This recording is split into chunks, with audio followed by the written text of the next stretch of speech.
Assalamualaikum warahmatullahi wabarakatuh.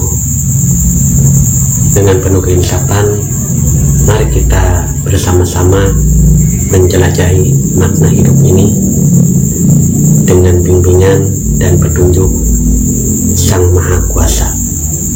Mari kita sambut kehadiran channel Kang Darman Denesa sebagai teman perjalanan spiritual menuju kebaikan, dan mari kita bersama-sama memperkuat iman dan takwa dengan mempelajari dan menyimak apa yang disampaikan di dalam video berikut ini. Saya ingin menjelaskan bahwa ini sesuatu yang sangat berharga di dalam kehidupan kita, yaitu pengenalan kita kepada Allah Subhanahu wa Ta'ala. Sesuatu yang paling berharga, yang tidak ada lebih mahal dari itu. Katakan saja berlian lah. Kalau sebesar telur ayam itu berapa karat tuh ya? Berlian yang sebesar itu, yang harga mungkin miliaran, triliunan, saya kira tidak mungkin akan digelar di depan rumah. Di mana Pak Afkar ditaruhnya? Di dalam kotak. Kotaknya dikunci nggak? Oke. Kotaknya yang dikunci ditaruh di mana nih? Di laci. Lacinya dikunci nggak? Lacinya di mana? Lemari. Lemari dikunci nggak? Oke. Lemarinya di mana? Di kamar. Kamarnya dikunci nggak? Kamarnya di mana? Rumahnya dikunci nggak? Rumahnya dibakar nggak? Pagarnya kunci nggak? 6 kunci. Artinya untuk menembus ke sana harus membuka 6 kunci yang rapat tertutup. Makanya nanti pada akhirnya bahwa ketika Allah menghendaki kita bisa mengenal Allah, Allah akan memberikan kesempatan kepada kamu berkenalan dengan orang yang sudah kenal Allah. Nah, ketika proses mencari siapa orang yang kenal Allah, itulah yang disebut dengan mursyid itu. Tetapi nyatanya bahwa mursyid itu nggak usah dicari, karena mursyid sendiri juga akan melihat berdasarkan minat dan bakat. Kalau orang itu nggak ada bakat, nggak minat, nggak cari. Jadi sebetulnya yang mencari itu mursyid, mencari murid, bukan murid mencari mursyid. Saya kira semacam itu. Lalu kemudian saya mencari orang benar ini bukan hanya di Indonesia, seluruh dunia. Sampai di Inggris, Perancis, di Belanda, di Turki, di Syria, di Libya, semua saya cari. Iya, apa yang terjadi? Setiap ketemu, setelah saya perhatikan, saya kecewa. Saya tinggalin lagi, cari lagi. Ya, saya perhatikan, nggak mungkin lah, masa orang kenal Tuhan seperti itu. Cari lagi. Nah, saya nggak cerita secara panjang lebar, satu persatu, nanti waktunya habis. Cuman yang terakhir, saya ketemu dengan orang di Tunisia, kebetulan di kota lama, Tunis Kadimah, Tunis lama. Karena persoalannya kita ada kehilangan, sesuatu hilang gitu. Kita nggak bisa menuduh teman-teman siapa yang mencuri. Akhirnya ada petunjuk. Di situ ada namanya Syekh Mustafa namanya. Masuknya dari Bab Sueqah namanya. Dari kota itu ada pintu-pintu gerbang gitu. Dari Bab Sueqah masuk ketemu namanya Syekh Mustafa. Akhirnya saya ceritakan, orangnya sudah sangat tua sekali, sudah di atas tempat tidur aja. Udah enggak tempat tidur aja. Saya ceritakan bahwa maksud saya begini. Oh ya udah, kalau begitu coba ambil barang yang dipakai oleh teman kamu di tempat kerja kamu itu. Maksudnya apa? Ya entah dasi, entah sapu tangan, entah kaos kaki, entah topi, apa saja. Itu nanti dibungkus, masing-masing dibungkus. Ini yang saya alami langsung, saya melihat dengan mata kepala sendiri. Jadi ada kaos kaki saya minta dibungkus, ada lagi dasi sebungkus, kira-kira ada 12 lah. Terus besoknya saya kesana lagi, ini Syekh Mustafa, ini barang-barang yang punya teman kita di tempat kerja kita. Terus dia sambil membacakan doa, terus tangannya begini, nih yang mencuri ini. Terus bagaimana kita bisa mengungkapnya? Dikasih menyan, dibakar. Besoknya dibakar, hanya 1 hari terbongkar semuanya ini. Nah ini dia nih hebat nih, gitu. Saya hari berikutnya saya datang ke sana, bilang Syekh, alimni mimma ulim tarusda, kayak gitu. Tolong dong ajarin gue, gitu. Dia senyum aja, besok aja lah katanya. Nggak usah sekarang, udah sore, besok aja ya, sini lagi hari Minggu. Hari Minggu saya datang lagi sekitar jam 9. Saya ketuk pintu, nggak ada yang buka. Kata tetangganya, sudah meninggal, baru dikubur kemarin. Jadi artinya bahwa orang yang benar itu sendiri itu juga tersembunyi.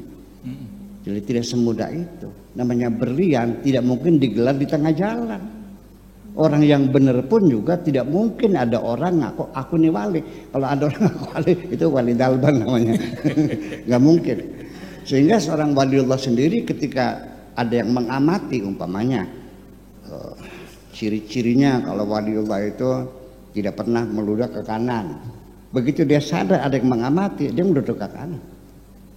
Apapun yang diduganya kalau ini bukan wali, dia lakukan, nggak ada masalah. Ya, karena dia lebih baik tersembunyi. Nah, kenapa waliullah ini disembunyikan? Ini adalah rahmat dari Allah juga.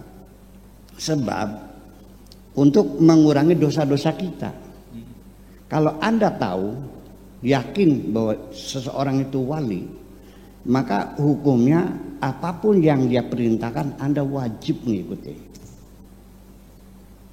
Kalau nggak tahu, ya enggak. Artinya sengaja disembunyikan itu supaya kamu jangan banyak dosa. Ya, seperti itulah kira-kira, sangat tersembunyi sekali.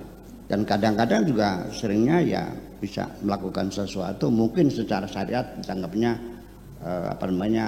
terlarang lah dilakukan semacam itu. Nah, itu kira-kira semacam itu. Kemudian saya juga mencari kebenaran itu dari jalur syariat. Bertahun-tahun saya mencari. Seperti kita baca kitab-kitab agama ya, seperti Taqaiqul Akhbar. Saya baca. Saya kecewa. Enggak, ini enggak nyampe. Baca lagi Sulamut Taufik. Ya, mungkin Pak Profesor Komarudin masih hafal ya, Sulamut Taufik. Baca nggak mungkin begini mah. Apalagi Uqudrujen. Mana mungkin, masa perempuan dinisakan seperti itu? Ya, karena di situ dikatakan idza talaba rajulu imra'atahu fa'abatu manama wa huwa ghadban la'anahal malaikatu hatta tusbih. Ketika suami minta kepada istrinya, enggak tahu minta apa, pokoknya minta, kemudian istrinya enggak memberi, maka perempuan tadi dilaknat sampai subuh oleh malaikat-malaikat. Artinya kak seperti itu kah? Enggak mungkin. Enggak. Sampai Riyadhus Shalihin, sampai Qudulujen, sampai semua saya baca. Enggak bisa. Enggak. Bukan. Ini bukan jalan ke sana. Artinya gimana? Setiap semua apapun ajaran yang semuanya tidak menghormati, memuliakan kemanusiaan, jangan berharap Anda menemukan kebenaran di situ. Ya. Makanya sampai akhirnya secara syariat juga kita mengenal bahwa Kanjeng Nabi Muhammad itu kan dulu melarang. Ini Al-Quran tulis, ucapanku jangan ditulis, tapi dituliskan. Iya. Kemudian karena ditulis setelah 2 abad yang kemudian, sampai akhirnya nggak tahu itu siapa yang pertama kali, tapi yang jelas kira setelah abad kedua sampai abad kelima itu sampai hadis-hadis Nabi bisa menasakh Al-Quran. Ini juga nggak masuk akal sama saya. Kemudian di dalam hadis-hadis sendiri bergeser dari Al-Quran kepada Al-Hadis. Ini sudah diisyaratkan dalam Al-Quran, Rabbi inna qaumi takhadhu hadzal Qur'ana mahjura. Wahai Tuhanku, katakannya Nabi, umatku sudah meninggalkan Al-Quran, bergeser. Sumbernya bukan kepada Al-Quran lagi, kepada Al-Hadis-hadis itu. Termasuk juga orang murtad dibunuh mati. Nggak ada dalam Al-Qurannya, itu adanya dalam hadis. Ya, orang murtad sampai Syekh Yusuf Al-Qaradawi dikonfirmasi oleh wartawan dari Al Jazeera. Syekh Qaradawi, kenapa kok orang murtad dihukum mati? Ya kalau tidak demikian nanti Islamnya habis katanya. Ya, itu kan mufti di Abu Dhabi di sana. Kemudian juga termasuk juga ayat rajam juga. Kalau pezina laki pezina perempuan kalau belum kawin, ya azaniyat wa zani fajlidu kulla wahidin minhuma mi'ata jaldah. Nah, kalau orang yang sudah yang hukumnya rajam mana enggak ada. Itu dalam Al-Qur'an adanya katanya asy-syekh wa syakhatu idza zanaya farjumuhuma nakalan minallah. Tapi mana ayatnya? Ayatnya di Siti Aisyah ditaruh di kolong ranjang dipatok ayam. Artinya ayatnya dinasah dibuang tapi hukumnya berlaku. Undang-undang pasalnya dibuang hukumnya berlaku.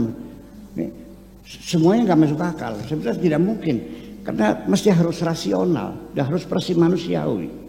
Satu rasional, dua mesti harus manusiawi. Bagaimanapun juga kita manusia. Kemudian juga tentang perubahan takwim hijri. Kemudian juga mengagung-agungkan kitab Bukhari, bahwa kitab Bukhari itu as-sahhu kitab ba'da kitabillah. Jadi diagungkan sekali. Bukhari mengumpulkan hadis sampai 600 hadis semacam itu. Kemudian juga ini tawanan boleh dibunuh. Mana tawanan? Tentara itu bukan penjahat loh. Ya, mereka adalah membela negaranya, lain dengan perampok. Masa dibunuh? Kemudian juga boleh dalam Sahih Muslim yang ada, jadi asal negara kafir itu boleh diserang tanpa ada maklumat perang lagi, langsung sembuh aja. Kemudian banyak sekali. Kemudian istri kalau sedang sakit gitu berkepanjangan, maka suami tidak wajib memberi nafkah. Ini fikihnya ada semua fikih. Masa begini? Kemudian juga anak kecil boleh dikawinkan. Tapi tidak boleh langsung disetubuhi. Tetapi kalau anaknya gemuk bisa. Ini kan menistakan kemanusiaan. Ini kan peradaban, bukan agama sebenarnya. Ini bukan jalannya. Sehingga dalam syariat sendiri itu juga antar mereka saling bertengkar, saling menyalahkan, bahkan saling bunuh-membunuh juga. Nah, kemudian thariqat juga. Saya tebal lagi thariqat. Saya baca. Seorang murid dalam keadaan berzikir itu harus membayangkan wajah gurunya. Iya kalau gurunya ganteng seperti saya. Kalau jelek kayak kamu gimana? Ya kenapa tidak pada wajah Allah saja? Nah jadi akhirnya ya thariqat syariat, bahkan thariqat sendiri juga saling bermusuhan kok. Tijaniyah dengan Naqsabandiyah dengan Qadiriyah saling bermusuhan. Masa orang mencari kebenaran bermusuhan? Itu kan masuk ke semua. Nah, sehingga jadi pada akhirnya orang sendiri, orang yang sudah mengikuti syariat menyalahkan thariqat, yang thariqat menyalahkan syariat. Ya kan gitu. Nanti orang yang sudah ma'rifat juga disalahkan oleh yang lainnya. Sebetulnya mah thariqat, syariat, ya hakikat itu sebetulnya kan satu paket sebetulnya dalam pikiran saya. Umpamanya begini, thariqat itu jalan yang kecil, thariqah. Nah nanti yang lebih kecil namanya zangqa atau siqah atau gang namanya. Ya, kalau syariat itu jalan besar. Dua-duanya beresiko. Jalan tikus ya kena beling, kena duri, kena ular dan sebagainya. Jalan besar juga sama, ya, dengan rambu-rambunya dan resikonya beda. Ini Cadembingan. Bangga 2 itu dekat sebetulnya, hanya nyebrang Sungai Cimanuk. Kalau orang yang lewat pakai mobil, ya itu harus lewat syariah, lewat jalan bebas. Tuh, tapi muter dulu ke Jatibarang, muter Bangkalwa, ya kira-kira 30 km ya. Ya, 30 km itu syariat. Tapi kalau tarekat jalan kecil, ya jalan kaki, nyebrang sungai naik tambangan. Sudah sungai itu. Nah, yang tarekat ya tolong jangan menyalahkan syariat. Goblok kamu, masa muter-muter deket kok. Ya jangan menyalahkan. Yang syariatnya juga menyalahkan tarekat.